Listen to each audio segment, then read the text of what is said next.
你ရေးភាសាចិនរាល់ថ្ងៃ每天说汉语 Speak Chinese every day 你ရေးភាសាចិនរាល់ថ្ងៃភាសាចិននិយាយថា每天说汉语每天说汉语每天说汉语你ရေးភាសាចិនរាល់ថ្ងៃ Speak Chinese every dayមុននឹងចាប់ផ្ដើមសូមពុកម៉ែបងប្អូនទាំងអស់គ្នាកុំភ្លេចជួយ Like Share និង Subscribe នៅ Channel របស់ខ្ញុំផងណាសូមអរគុណទុកជាមុននៅពេលនេះយើងចាប់ផ្ដើម开始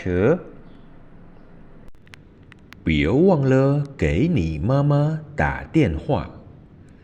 别忘了给你妈妈打电话别忘了给你妈妈打电话កុំភ្លេចទេទូរស័ព្ទទៅម្ដាយអ្នកផង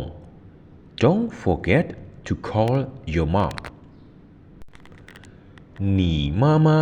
在想念你你妈妈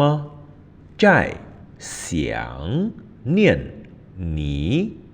你妈妈在想念你ម្ដាយអ្នកកំពុងតែនឹកអ្នក Your mother is missing you 我的家有一个花园我的家有一个花园我的家有一个花园ផ្ទះរបស់ខ្ញុំមានសួនច្បារមួយ My home has a garden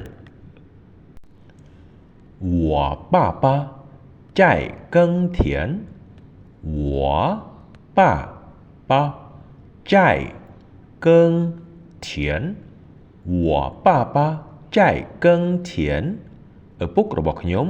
កំពុងតែភ្ជួរស្រែ My dad is plowing the fields 我支持你我支持你我支持你ខ្ញុំគាំទ្រអ្នកឬក៏ខ្ញុំនៅខាងអ្នក I support you or I am on your side 你几度吗你几度吗你几度吗តើអ្នកប្រច័ណ្ឌឬ Are you jealous 他花了好多钱他花了好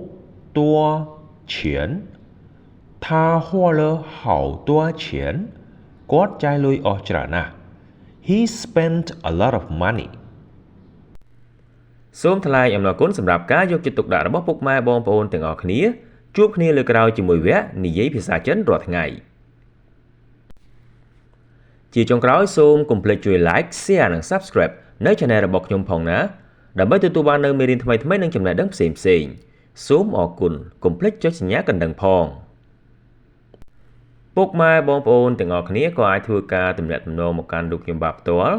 តាមរយៈបណ្ដាញសង្គមខាងក្រោមដើម្បីទទួលបាននូវមេរៀនឬឯកសារនានាដែលពុកម៉ែបងប្អូនត្រូវការជាចុងក្រោយសូមអរគុណម្ដងទៀតសូមជម្រាបលា